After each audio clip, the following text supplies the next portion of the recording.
Buenas tardes, profesora. Nosotros como grupo nos tocó el parásito giardiasis. Los integrantes son Bárbara Moreno, Karen Valenzuela y Camila Alarcón. La historia clínica trata sobre una adolescente de 15 años que vive en la zona rural de Ningüe, en la provincia de Litata.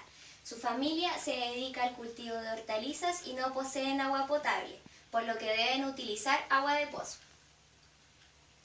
Esta paciente acude a urgencias por un dolor abdominal en la zona epigástrica, acompañado de diarreas y vómitos biliares, sin fiebre. Se le realizan una serie de exámenes como de sangre, orina y radiografía abdominal. Los exámenes salen normales y la radiografía no se muestra nada anormal, por lo que su diagnóstico es un cuadro de cólico biliar y gastroenteritis aguda.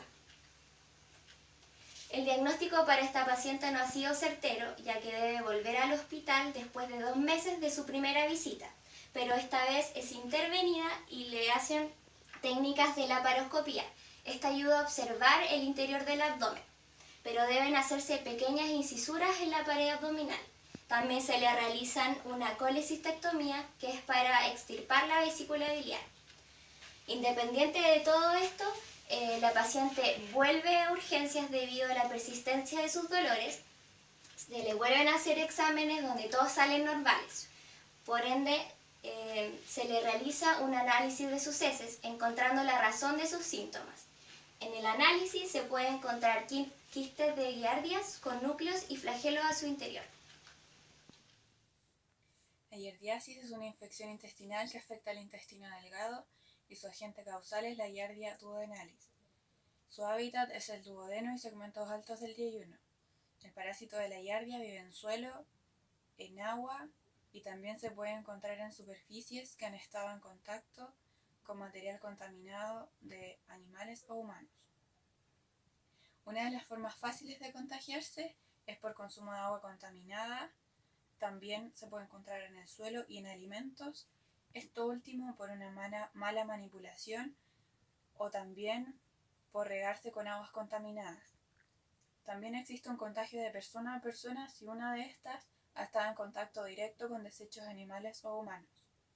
Los síntomas aparecen generalmente unos 10 días después de haber sido contagiados y desaparecen unas pocas semanas, pero los dolores y molestias intestinales pueden persistir durante mucho tiempo. Se presenta generalmente en niños menores de 12 años y suele ser asintomático. Los niños y adultos que tienen una infección por giardia por lo general no necesitan un tratamiento y los problemas pasan en un periodo de tiempo. Pero si estos problemas se intensifican y se vuelven más molestos, se suelen tratar con tratamientos médicos. El ciclo evolutivo de la giardia. Esta vive en forma de trofozoito en la luz del intestino delgado, adherida a vellosidades intestinales por medio de discos bilobulados. Se alimenta y se reproduce hasta que el contenido intestinal comienza un proceso de deshidratación. En este momento en el cual se comienza el enquistamiento del trofozoito, se pierden flagelos, adquiere una morfología ovalada, se rodea de una pared quística y obtiene madurez. Aquí los quistes son expulsados junto a las heces y ya son infectantes. Cuando estos son ingeridos por un nuevo hospedador, estos llegan al duodeno y se disuelve su pared quística, dando lugar a un individuo tetranucleado que inmediatamente se transforma en 2 trofozoitos binucleados y que se adhieren al epitelio intestinal, cerrando así su ciclo. Aquí es donde el ciclo se puede volver a repetir. El mecanismo de transmisión de la giardiasis es fecal-oral por consumo accidental de los quistes del parásito. Esto se puede producir por consumo de agua contaminada, por consumo de alimentos contaminados o por tener contacto directo con personas que hayan estado en contacto con material contaminado de animales o personas. Los quistes de la giardia pueden permanecer viables durante meses en suelo húmedo o agua. Patología. Generalmente los signos y síntomas se dan de 1 a 3 semanas después de la exposición y los podemos dividir en 2 fases, una fase crónica y una fase aguda. En la fase aguda hay náuseas, diarrea, hinchazón, meteorismo, dolor abdominal, diarrea acuosa, etc.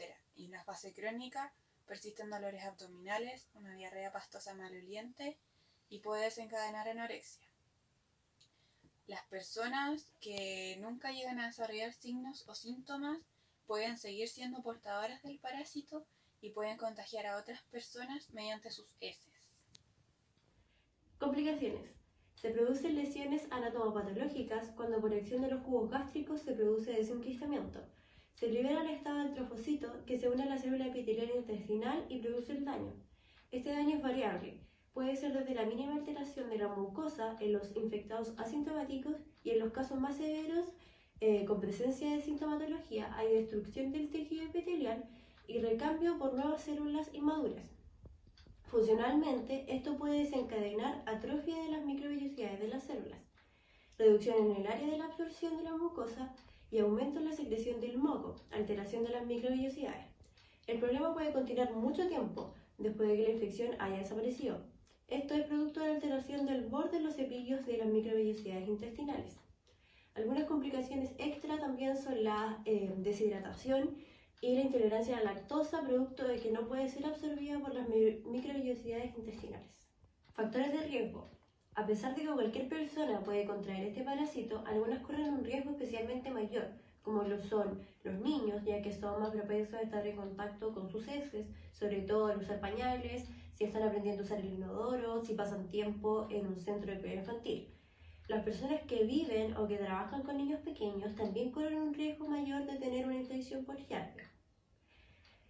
Las personas que no tienen acceso a agua potable segura, ya que la giardiasis prolifera en lugares donde la higiene es inadecuada o es inexistente, por lo que lo hace inseguro beber agua. Corres un riesgo de contraerla si viajas a lugares donde la giardiasis es más frecuente, en particular si no prestas atención a lo que comes o bebes. El riesgo es mayor en regiones rurales o silvestres. También las personas que tienen sexo anal, ya que al tener sexo anal sin usar un preservativo representa un riesgo muy alto de contraer una infección por giardia y así también, por supuesto, infecciones de transmisión sexual. Técnicas de prevención. Practicar una buena higiene en general, saneamiento ambiental, en donde se puede depositar adecuadamente las aguas residuales para no contaminar el agua de la superficie o el agua subterránea. Controlar vectores como las moscas, insectos, etc., que puedan posarse en los alimentos y o el agua. Educación muy importante para lograr hábitos de higiene personal y la manipulación de los alimentos, o sea, lavarse las manos después de ir al baño, cambiar pañales antes de comer o preparar alimentos. Cuando no haya agua o jabón disponibles, usar un desinfectante a base de alcohol. No obstante, los desinfectantes a base de alcohol no son efectivos para destruir la forma quística de la giardia. Por lo tanto, esta permanece en el ambiente. O sea, esta solución es temporal, pero sirve. Purificar el agua no tratada y evitar de tomar de lagos, arroyos, corrientes, etc. Y por último, pelar y lavar las frutas y verduras antes de comer. Antecedentes sociofamiliares. Lo más importante a investigar serían el lugar en donde vive, ya que es imprescindible contar con acceso a agua potable y esto no siempre es un recurso posible. Qué tipo de cuidado están teniendo para poder saber si son lo suficientemente higiénicos y si están influyendo en la inducción de prácticas higiénicas correctas a sus hijos o pares. Consultar sobre su sustento económico y así poder saber si es que son capaces de acceder a las necesidades básicas, como la luz, el agua potable, el gas, etc.